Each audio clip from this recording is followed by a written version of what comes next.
در مؤسسه تحصیلات میانه عمومی رقم 53 ناحیه بوسه باشیده به سال رشد سیاحی و هنرهای مردمی همایش هنرهای مردمی با برگزاری آزمون‌ها و بخش‌های جالب پرمضمون گذشت.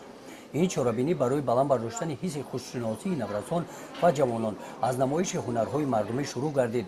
اشتراکچیان چرابینی با پیشنهاد کارهای خود آرایش دسترخوان با طعام‌های ملی نمونه محصول کارهای هنرمندی نشان دادند که تاجیکستان بی‌هشتاسای ما سرزمین مردم صاحب معرفت و مهمان نواز از نگاه اقلیم، باد و هوا، منظره‌های طبیعت، آب‌های شفابخش، کوه‌ها و چشمه‌های آب مصفا مکان بهترین سیر و سیاحت میباشد.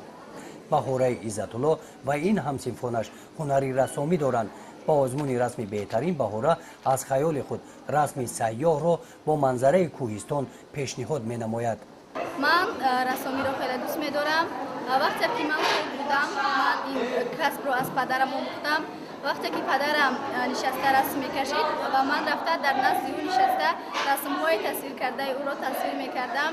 وقتی که من خوب بودم من نه اونقدر رسم‌های تصویر کرده او را تصویر کرده می‌توانستم. وقتی که بزرگ شدم یعنی که به مرتبه‌های بلند زندگیم رسیدم و این رسامی را از خود نمودم و من می‌خواهم که در آینده دیزاینر شده در وطن خود صادقانه خدمت نمایم.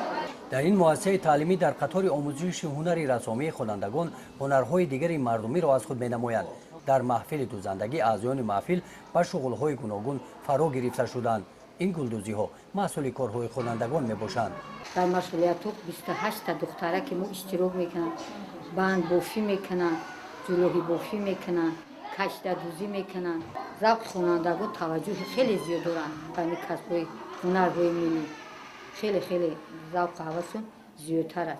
هنر چیزی است که ما می‌آموزیم و یاد میگیریم. هنر چیزی خیلی خوب است. اگر هنر نباشد ما زندگی ما را پیش برده نمیتوانیم.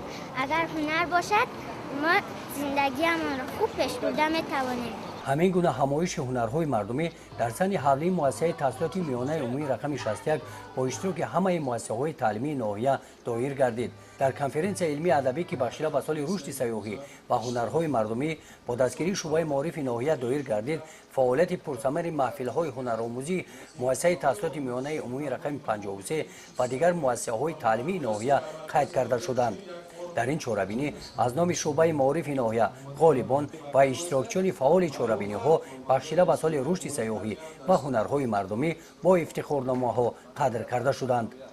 گزارش خواجه نظریف، خدای نظر ظهورов از ناحیه بوسه برای برنامه اطلاعاتی نوید.